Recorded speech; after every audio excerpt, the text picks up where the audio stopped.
What's going on, everyone? Matic here, and welcome to the second update of our Road to Baki series. So let's go take a look and see what we've been doing differently.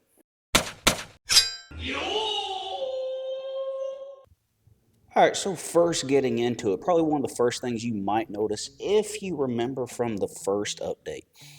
I'm only doing four main techniques. I'm doing a jab, a reverse punch, or rear straight or rear cross, however you want to deem it, a front kick, and a round kick. In the first update, I was doing the jab and reverse punch separately, but this time I am combining those into a very simple 1-2 combination. As I please take of note that when I do the jab and immediately go into the reverse punch, as the jab is coming back, I am then shooting the rear hand outward. I am not completely finishing the jab, which means bringing it all the way back to its original position, and then throwing the rear hand. As the jab comes back, the rear hand has to go forward at the same time. It has to occupy that space.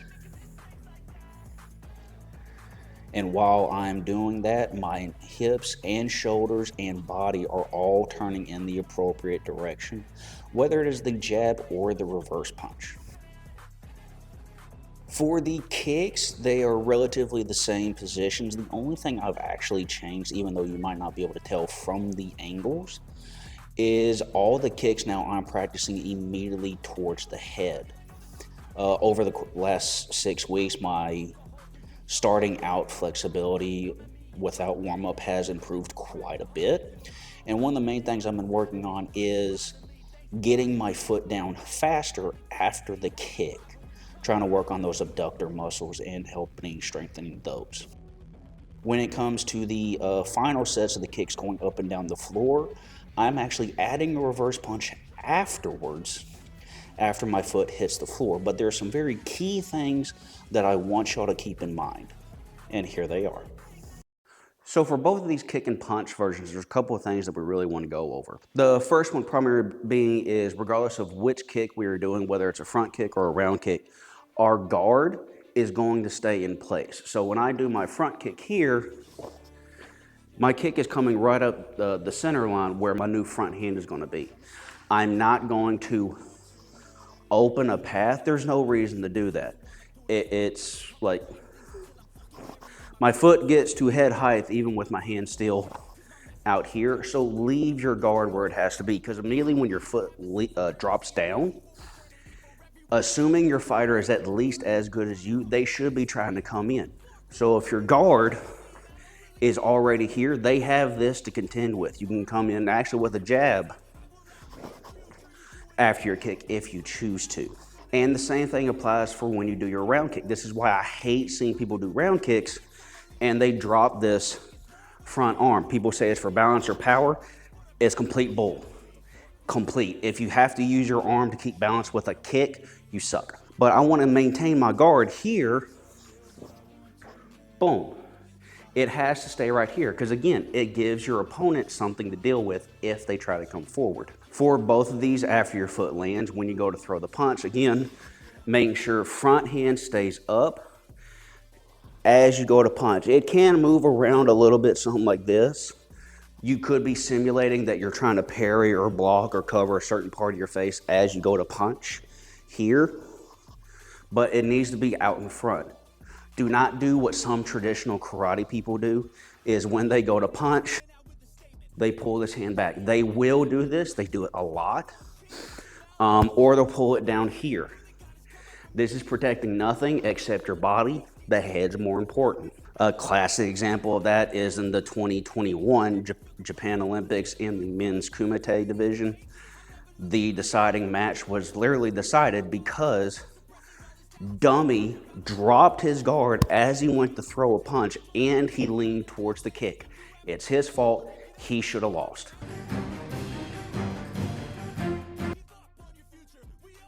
For both of these, my new back foot, when I come down, I want to try to get as much in a straight line by the time I get down as possible. So I want to try not to have it this way, Now I have my entire leg to twist. I want to try to have it about here. This is fine. That way it just has this little twitch to go on with it. With round kick, it's a little bit harder simply because when you throw your round kick, you always want to be trying, in training at least, to go sideways. So your foot is, as I come down, I'm turning this foot. It's going to take a little bit. That's why you use your first 5 or so to try to get the little kinks and nuances of each little technique down. And for both of these, we are assuming, because we're now doing combinations, we are assuming our opponent is moving away from us. So in the first versions, like the first update, my kicks were just here and I stop. Here and I stop, even with round kicks. But now I'm assuming that I'm actually fighting now, and typically your opponent's going to do one of 3 things. They're either going to stand there, which is usually more often. They're going to come towards you, and that's usually if they know you're coming, or they're going to back away just for safety's sake. So we're kind of assuming that they're moving away because it is the more normal reaction, especially if you come really quick. They're either not going to move or they're going to move backwards because that's all the time they have. So I'm actually projecting myself forward when I do these. Boom. So my stance is going to be longer. But as soon as I can get this foot down, boom, I'm throwing that backhand to go in. This is the drill for right now. For a round kick, you're really going to be throwing yourself out there, so be careful with that. Being aware of where your target is at the time you throw the kick. If I use this as my spacer here, he's roughly about at that next 1 meter point. Boom. That's where I'm aiming. He moved a little bit, boom, and then I got him after that. All right, so that was that for the martial arts techniques. And so if you've noticed, I'm now gone from single individual techniques, and we're basically just making combos now. And I'll be furthering that as our phases or updates keep going on. About every 6 weeks, I'll add another element to the martial art techniques. So our second category that we go into is weights. The weights over the last 6 weeks has actually been one of my biggest problems of introducing and maintaining through this second update. Mostly because in the last update, I said I was going to be adding more weighted kettlebell swings, deadlift, and power cleans. And when I could get to do those weights, I was typically able to do them pretty well. A little bit of soreness the day after, nothing really too bad. And I started doing something to help take care of the soreness, which I'll get later on. But the main part where I fell off is my weight set, if you see from the videos here, is in a barn that's on our property. The problem is the main 2 things that have kind of kept me from going to use my weights, mostly because I work during the night, so I sleep primarily during the beginning part of the day as much as possible. If my sleep gets messed up, I wind up just sleeping to try to catch up. I just wind up sleeping past the optimal time for me to go down to the barn that does not have electricity to try to work out. So I have like no light, I'm completely in the dark, and it's just not a good time to try to do anything down there at that time. The other time is it has just been raining lately, and I would have to either walk through the rain or through like a really wet field, get my clothes all wet, and it's not fun working out when you're wet. Unless you're actually outside and you're expecting it to rain and you just accept it. That's an entirely different thing, and I'll be taking steps to remedy that. We're adding a porch onto where I live, and one of the things we're going to try to do is put an overhang on it. And when we do that, I'll take my weight set from the barn and put it up on the porch, kind of out of the way. That way, no matter what the weather is or what time I wake up, I can go out there real quick. Maybe 20 minutes it really takes me to do the workout, but if it's raining and stuff, that's 20 minutes of being wet and trying to like work out, and it's not fun. So I'll mostly be taking steps to take care of that a little bit better, a little bit more discipline and willingness to go out there when I'm supposed to. On nights when I haven't been able to do that, I have still tried to get some low weight kettlebell swings when and if I can. All right, so third category, and that's mainly our diet. The diet hasn't really changed too much. I'm still doing about a pound of ground beef, good high quality ground beef a day. I have kind of turned it more into a burrito tortilla wrap thing, but all it really simply is, it's still the 1 pound of beef total with sour cream, regular, just pure sour cream, no low fat things. Get that extra fat when you can, good fats, and some jalapenos. That's really all it is. Very minimum carbs, pretty decent fats, dairy fats, and good protein. But one of the main things I've kind of added to my quote unquote diet is I've used a company or website called Bulk Supplements, and very good company. They have all kinds of vitamins, minerals, supplements that you could possibly think of. Very good categorization, very wide variety of different types of vitamins and minerals that you can choose on your own. Please do diligent research on what you actually wind up picking. But I got me products specifically to make a good quality electrolyte mix, because for some of these electrolyte drinks, whether it's like Pedialyte or Gatorade or Body Armor, a whole bunch of like all these either mainstream or off-brand stuff, you either don't know what specific version of your electrolytes you're getting, or you're just not getting enough. And by going to bulk supplements, you can get the appropriate size bag. It tells you the servings of how much of your vitamin and mineral in each serving is, and you can adjust it accordingly.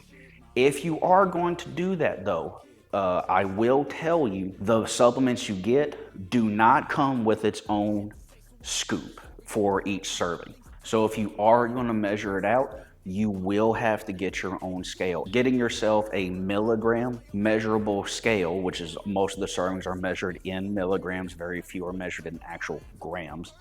So you will have to get yourself a milligram scale. You can buy them on Amazon. I wound up buying me a pretty good one for about $38, maybe $40 that has its own calibration weight. You need to get one that has a calibration weight. That way you can always make sure you are correct and measuring out the right amount. It's like for me though, for my supplement electrolyte mix and the stuff that I've added to it, I basically did the recommended servings. I personally found that one serving within my mix was not enough. So in the next phase, I will actually be doubling most of it. The only thing I'm not doubling is the magnesium. I actually cut that down by 1/10 of the original serving, because anybody that knows when you take a whole lot of magnesium, you basically shouldn't make plans for the rest of the day because you will constantly be going to the bathroom, and you better go when it's time to go. So the magnesium has mostly stayed the same at about 250 milligrams, somewhere around there. But kind of everything else I have doubled in the serving, just so I can make sure my body is getting what it needs to try to recover. And I am filming this about 2 weeks into the next phase, and so far I have found it has been helping. I've been able to recover significantly better than just taking one serving of my electrolytes. Okay, so things to look in for update number 3. So for the martial arts techniques, we are moving from individual techniques and moving more into a combination-based and actual more realistic fighting dynamic. For the weights, at the moment, it's mostly just getting far more consistent with doing my weights and seeing on how that improves. Mostly because in the first phase, it was pretty much mostly down to the diet and a more increase in activity. I dropped 10 pounds from about 307 to 197 pounds. In the second phase, because unfortunately I was very inconsistent with my actual workouts. My diet was pretty good, but my workouts were fairly inconsistent. I only managed to drop roughly about 5 pounds, and it wasn't even a solid 5. I've kind of fluctuated a little bit up and down. So getting a little bit tighter on doing the weights will help me drop just a little bit more consistently, and that's what we want to try to do, is just try to do consistent work. For diet, it's mostly just my actual eating. I'm going to maintain the same. But my electrolytes, I'm doubling up on just most of everything, just so I can recover better, so that I'm not sleeping so much on my days off, quote unquote, off from karate, and I can actually still do stuff not as sore, and I can work out sooner, better. So I've been trying to keep these update videos as short as I can, but still give you relevant information if you choose to try to follow along in any shape, way, or form. So I do apologize for the long format, but correct information is good information. And that's what I try to bring you. I'm Matic, and I'll see y'all next time.